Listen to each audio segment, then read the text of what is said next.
3 दिसंबर अंतर्राष्ट्रीय दिव्यांगता दिवस, जिसे हम सम्मानजनक और उन्हें अधिकार दिलाने के रूप में हम उसे मनाते हैं।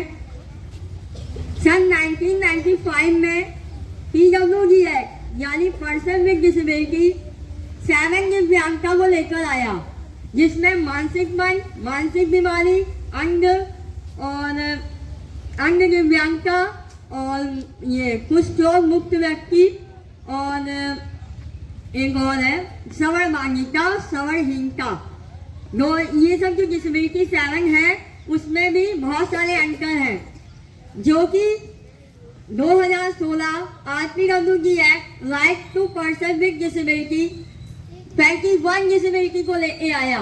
PWD एक्ट को देखते हुए 21 डिसेबिलिटी में हमें उन सभी छोटे छोटे जो बीमारियां हैं, जो इम्पेयरमेंट है, वो एक हैंडीकैप में बदल जाती है। उसे एक समान अधिकार समाज में दिलाने के लिए ये सक्षम रूप से मनाया जा सके, इसलिए हम इस डिसेबिलिटी अंतर्राष्ट्रीय डिसेबिलिटी को मनाते हैं।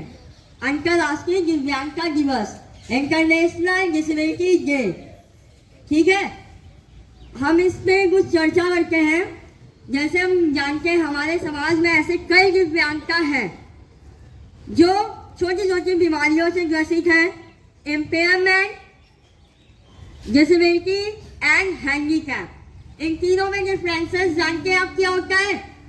इम्पेयरमेंट की बात करें, जब हम अचानक गिर जाते हैं, यानी जैसे हम दौड़ रहे हैं, दौड़ते वक्त हमें चोट लग गई, या गाड़ी चला रहे हैं, अचानक मेरा एक्सीडेंट हो गया, मुझे चोट लग गई कहीं पे भी, हाथ पे, पैर में, वहाँ पे हमें एक क्षति आ गई, यानी हमारे उतने अंग में नुकसान हो गया, हमारा छिल गया, हमें गहरी चोट आई और हमें थोड़े दर्द होने लगा। दर्द होते होते वो डॉक्टर्स को दिखाया गया, डॉक्टर्स ने बताया, दवा लगा ली, पट्टी कर ली, लेकिन वो ठीक नहीं हुआ। ठीक होने के ना होने पे हमें वो धीरे धीरे इम्पेयरमेंट में आ गई। इम्पेयरमेंट मतलब अक्षमता, हमें उस काम को करने में अक्षमता हो रही है। डिसेबिलिटी में रूप में ले लिया उसने, हमें किसी भी कार्य को करने में अक्षमता हो रही है। यानी कल हमने गाड़ी चलाई थी, हमें चोट लग गई और आज हम उस काम को नहीं कर पा रहे हैं, उसमें हमें नुकसान हो रहा है। क्यों? हमें डिसेबिलिटी का एक नाम मिल गया, हम इस चीज को नहीं कर पा रहे हैं, अक्षम हुए, हम इस काम को करने में अक्षम हो गए, ना हम मूवमेंट कर पा रहे हैं, ना हम चल पा रहे हैं। ठीक है, अगर मेरे पैर और हाथ में चोट आया, ठीक वही डिसेबिलिटी हमारा हैंडीकैप में बदल जाता है, जिसे हम सब नाम दे देते हैं दिव्यांग। शुगर में रहिए, विकलांगता एक बहुत गंदा शब्द लगता था। विकलांग अगर सांख्यिक रूप में देखा जाए, विक यानी हम बहुत कमजोर हैं, लॉन्ग यानी हम बहुत लंबे समय से पीड़ित हैं, विकलांग।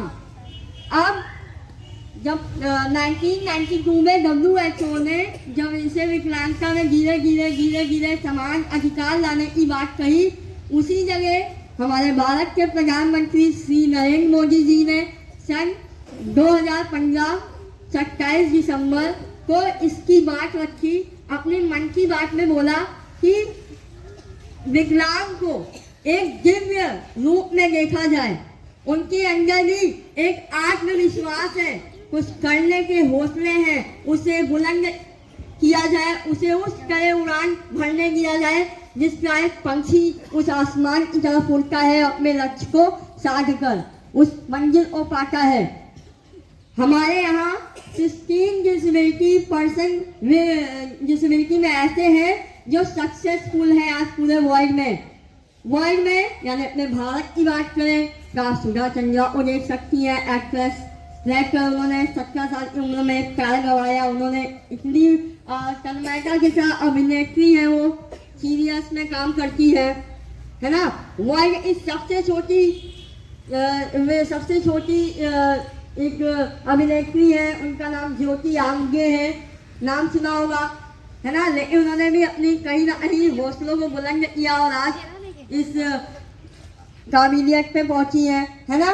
और स्टीफन हॉकिंस, उनके सारे न्यूरोलॉजी इफेक्ट बेकार हो चुके थे, बहुत ही ज़्यादा ग्रसित हो गए थे। केवल वो आई से अपने चीज़ों को देखते थे और करते थे। उन्होंने जो वैज्ञानिक तौर पे उन्होंने सब काम किए, अपने आई से उन्होंने किया। उनकी जीने की हर चीज़ डॉक्टरों ने बेकार कर दिया था। ये 2 महीने 2 साल के मेहमाने चले जाएंगे, लेकिन उन्होंने हमने हौसलों को बुलंद रखा।